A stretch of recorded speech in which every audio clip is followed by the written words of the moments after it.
السلام علیکم، میں اصغری، یاد ہوں نا آپ کو؟ اور یہ ہیں میرے ابو۔ جی ابو، کیا کہہ رہے تھے آپ؟ میں یہ کہہ رہا تھا کہ اگر معاشرے میں رہنے والا ہر فرد اپنی ذمہ داری پوری طرح سے نبھائے تو ہم اپنے معاشرے کو بہتر بنا سکتے ہیں۔ تو کیا آپ کا مطلب ہے کہ ہم لڑکیاں اور عورتیں بھی اپنی صلاحیتوں کا استعمال کرتے ہوئے اپنے گاؤں کو بہتر بنا سکتی ہیں؟ کیوں نہیں؟ اگر سب مل کر ایک دوسرے کی مدد کریں تو نہ صرف ایک طاقتور کمیونٹی کی حیثیت اختیار کر سکتی ہیں بلکہ اپنے انفرادی خواب بھی بآسانی پورے کر سکتی ہیں۔ اور اگر عورتیں مل کر کسی چیز کا ارادہ کر لیں تو انہیں کون روک سکتا ہے؟ ہم عورتیں امن کے قیام میں بہترین کردار ادا کر سکتی ہیں، جس کی مدد سے نہ صرف عورتوں کے ساتھ ہونے والے مظالم میں کمی آ سکتی ہے بلکہ عورتیں ایک آواز کی صورت میں بڑی قوت بن کر سامنے آ سکتی ہیں۔ سوچیں اگر علاقے یا محلے کی سب بزرگ عورتیں مل کر ایک جگہ یا گروپ کی صورت اختیار کر لیں تو عورتوں کے حقوق کے لیے کافی کام کیا جا سکتا ہے۔ پھر جب کسی بھی لڑکی یا عورت کے ساتھ ظلم یا زیادتی ہو تو محلے کی بزرگ عورتیں ان کے لیے لڑ سکتی ہیں، ہے نا؟ بالکل۔ ہم اپنے فون کی مدد سے بہت ساری عورتوں کے حقوق یا مسائل کو دنیا کے سامنے لا سکتی ہیں، چاہے کسی خاص موضوع پر بات کرنی ہو یا پھر کسی پڑھی لکھی خاتون کا انٹرویو کر کے علم بانٹنا ہو، کسی مظلوم کی آواز بننا ہو یا کسی لڑکی کی کامیابی کا جشن منانا ہو۔ یہ سب کام اپنے فون کے کیمرے کے ذریعے بخوبی کر سکتے ہیں۔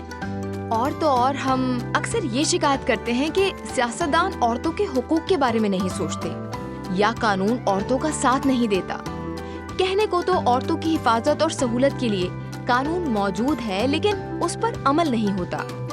لیکن بیٹا، ایسے بہت سارے ادارے ہیں جو عورتوں کے حقوق کے لیے کام کرتے ہیں۔ ہمیں ان اداروں کے بارے میں آگاہی حاصل کرنی چاہیے، جیسے کہ بیداری، عورت فاؤنڈیشن، ویمن رائٹس ایسوسی ایشن وغیرہ۔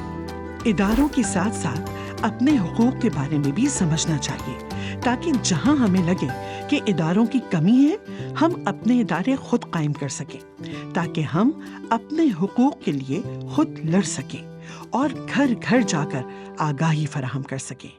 اگر ہم معاشی ترقی کی بات کریں تو سوچو اگر ساری عورتیں مل کر کوئی نہ کوئی کاروبار شروع کر کے آمدنی کمانے لگیں تو سب گھروں کی کیا پورے گاؤں کی قسمت کھل جائے گی۔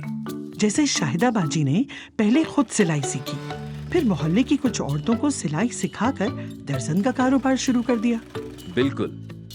یہ بھی تو ہو سکتا ہے کہ 8 سے 10 عورتیں پیسے ملا کر کوئی اثاثہ خرید لیں اور اس سے ہونے والی آمدنی کو آپس میں بانٹ کر زندگی بہتر بنانے کی کوشش کریں۔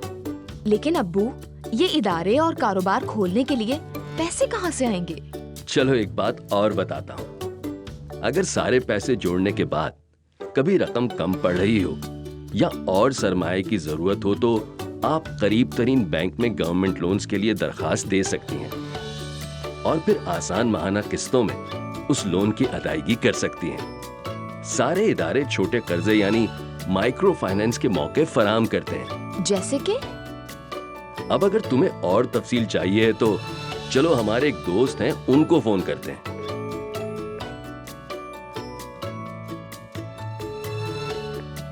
ہلو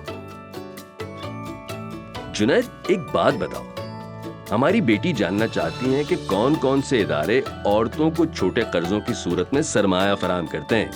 یہ تو بہت اچھا سوال ہے۔ مختلف NGOs اور نجی ادارے یا بینکس ایسی سہولتیں دیتی ہیں، جیسے کہ کش فاؤنڈیشن کا کاروبار قرضہ یا پھر مویشی قرضہ، خوشحالی بینک کا آسان قرضہ، تعمیر یا ٹیلینور مائکرو فائنانسنگ بینک کا کاروبار لون، گروپ لون یا پھر اخوت کا قرضہ حسنہ پروگرام۔ ایسی کئی سہولیات گاؤں اور چھوٹے شہروں میں موجود ہیں۔ لیکن انکل، اگر مجھے ان اداروں سے لون چاہیے ہو تو مجھے کیا کرنا ہوگا؟ ہر ادارہ جو آپ کے شہر یا گاؤں میں مائکرو فائنانس لون فراہم کرتا ہے وہ اپنا لون آفیسر بھی تائید کرتا ہے۔